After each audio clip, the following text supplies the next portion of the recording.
Buenas tardes, mi nombre es Mayrena Quevedo. En esta ocasión voy a hablarles un poco sobre moralidad, acto humano y ética en el contexto jurídico.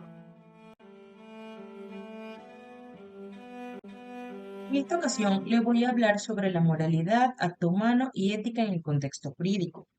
La moral tiene su origen en el término latino moris, que alude a la costumbre, uso o conducta dentro de una sociedad. Constituye el conjunto de normas y principios que regulan el comportamiento de los individuos dentro de una comunidad y es objeto de estudio de la ética. Aunque se tiende a confundir los términos moral y moralidad, es crucial distinguirlos. La moralidad se refiere a la aplicación práctica de los principios morales en los actos concretos de las personas, mientras que la moral es el sistema normativo general. En cuanto al acto humano, no todos los actos realizados por el ser humano tienen relevancia moral. Según la doctrina, un acto humano es aquel que se lleva a cabo de forma consciente, libre y voluntaria, con el propósito de alcanzar un fin determinado. En este sentido, no cualquier acción como los reflejos o los actos instintivos tiene implicación ética o jurídica. El acto humano es aquel que está condicionado por la racionalidad, la libertad y la voluntad y constituye un objeto de la ética. Los actos humanos deben ser considerados en su dualidad. La voluntad y la inteligencia son los elementos que permiten que el acto sea considerado moralmente relevante. Según el autor Chávez Calderón, la voluntad es una tendencia racional hacia el bien y solo el bien puede mover la voluntad a actuar. Este concepto implica que la inteligencia y la voluntad se entrelazan para la toma de decisiones que tienen consecuencias morales y jurídicas, ya que el ser humano es responsable de sus actos cuando estos son relacionados con el pleno conocimiento y libertad. Ahora bien, la moralidad es un acto humano, se determina a través de tres componentes esenciales. El primero es el objeto del acto. Se hace referencia a la acción misma, evaluada desde la perspectiva moral. En este caso, si el objeto es inherentemente malo, el acto será igualmente inmoral, sin importar las circunstancias o la finalidad. A lo contrario, si el objeto es bueno, el acto será moralmente correcto, solo si las circunstancias y la finalidad también lo son. Las circunstancias, punto segundo, son aquellos factores que rodean el acto y que pueden modificar su valoración moral. Por ejemplo, el sujeto que comete el acto, la gravedad de la acción, el lugar en el que ocurre, el modo en que se lleva a cabo y la razón detrás de la conducta. La finalidad es la intención o el propósito detrás de un acto, dependiendo si la finalidad es buena o mala. Un acto puede ser considerado moralmente aceptable. Este puede ser moralmente bueno si el objeto y la finalidad son también buenos, o incluso si el objeto es neutro, pero la finalidad es positiva.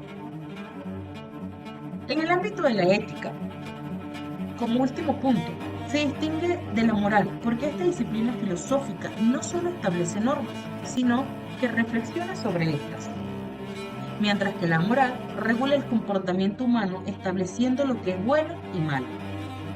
La ética se ocupa de analizar y fundamentar esas reglas. En palabras de Escobar y Arredondo, la ética es la teoría que estudia la moral formulando conceptos, principios y categorías para explicar cómo deben orientarse las acciones humanas desde un punto de vista normativo. En conclusión, la ética se encarga de la reflexión teórica sobre normas morales, mientras que la moral establece esas normas en un contexto práctico. La moral como conjunto de reglas que orientan la conducta humana establece la ética que surge como una necesidad de sintetizar y justificar esas normas.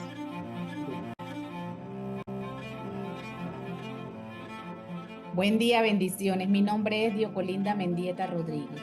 El tema a desarrollar es el decálogo del abogado.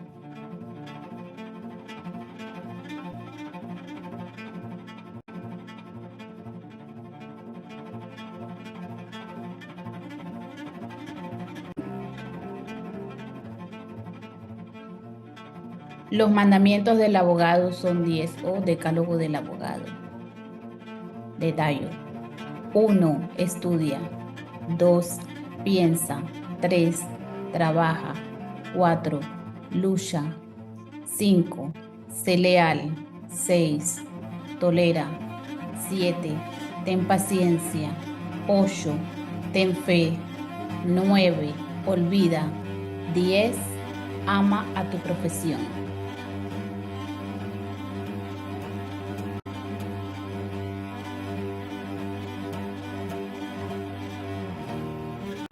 Hola, mi nombre es Eisy Peralta. Les hablaré de la corrupción y de las dos convenciones, tanto de la Interamericana como la de las Naciones Unidas.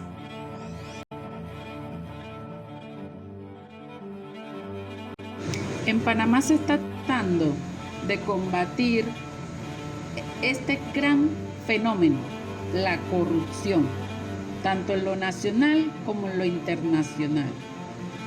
Muy a pesar de ello, sigue siendo un desafío en cuanto a la transparencia. La Convención Interamericana contra la Corrupción es adoptada por la Organización de Estados Americanos.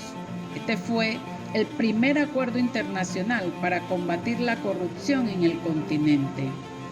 Sus objetivos principales eran el de prevenir, detectar, sancionar y erradicar la corrupción, además de promover la cooperación entre los Estados miembros para investigar y enjuiciar actos corruptos. Esta convención fue pionera en reconocer el impacto transnacional de la corrupción y en proponer mecanismos de cooperación entre países de la región. La Convención de las Naciones Unidas contra la Corrupción establece algunas medidas como la de promover la transparencia, la integridad y la responsabilidad en la administración pública. Tipificar como delitos de soborno el soborno, la malversación, el enriquecimiento ilícito y el lavado de activos. Fomentar la participación de la sociedad civil y la rendición de cuentas, así como también cómo establecer mecanismos para la recuperación y devolución de los activos robados.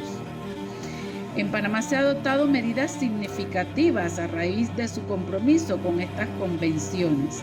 Gracias a la Convención Interamericana se han tenido avances importantes como la implementación del Código de Ética para los funcionarios públicos y privados, el fortalecimiento de la Contraloría General de la República para auditar el manejo de fondos públicos. En cuanto a la Convención de las Naciones Unidas, fue la que impulsó a reformas más profundas en el sistema legal y financiero.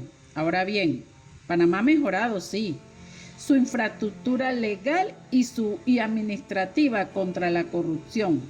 Pero no obstante, la percepción ciudadana sigue siendo de desconfianza debido a la falta de sanciones ejemplares. Y esto es debido a que no es un secreto que Panamá ha estado involucrado en múltiples escándalos de corrupción desde hace décadas, referente al lavado de dinero, narcotráfico, el uso indebido de recursos públicos, entre otras, ya que la impunidad, el amiguismo político y los retrasos en los procesos judiciales, sobre todo en casos de corrupción de alto perfil, entre otros, que siguen siendo retos importantes. Ahora, como recomendación podemos mencionar el fortalecer la independencia judicial, ampliar la protección de denuncias y fomentar la mayor participación ciudadana y seguir alineando nuestra legislación con las recomendaciones internacionales. Con esto doy paso al segmento de preguntas y respuestas. Mi pregunta es para la compañera Quevedo. ¿Por qué piensa usted que la ética se considera una reflexión sobre la moral?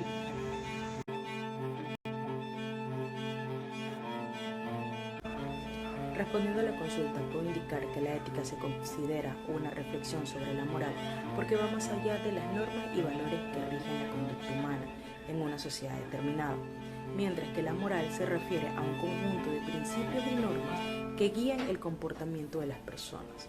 La ética es un análisis crítico y racional de esos principios, cuestionando su funcionamiento, aplicabilidad y coherencia en diferentes circunstancias y contextos.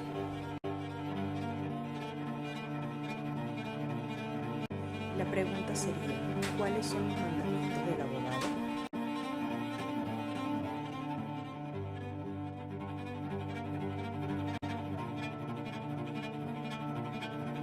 Muy buenas noches, respetado profesor, distinguidas compañeras. Respondo al nombre de Diocolinda Mendieta Rodríguez, estudiante de la maestría Derecho Empresarial Corporativo. Curso la asignatura de Deontología del Derecho. En esta ocasión me complace responder la pregunta realizada por mi compañera. ¿Cuáles son los mandamientos del abogado? Los mandamientos del abogado son 10.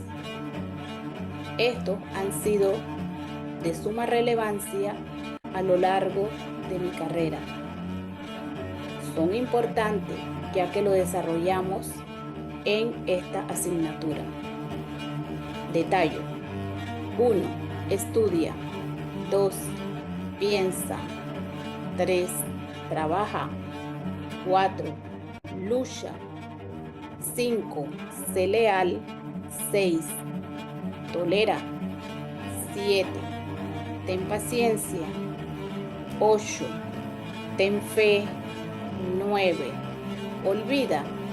Y número 10. Ama a tu profesión. Nosotros como abogados debemos de amar nuestra profesión, ya que es lo que nos apasiona. Más adelante desarrollaré cada uno de estos mandamientos. Muchísimas gracias.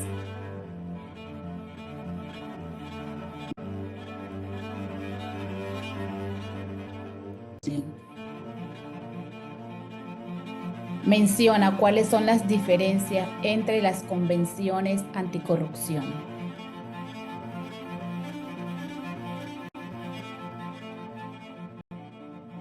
Gracias, compañera. La diferencia está en que la Convención Interamericana se centra solo en América, mientras que la Convención de las Naciones Unidas tiene un alcance global. Sin embargo, ambos buscan promover la transparencia, la responsabilidad y la cooperación internacional.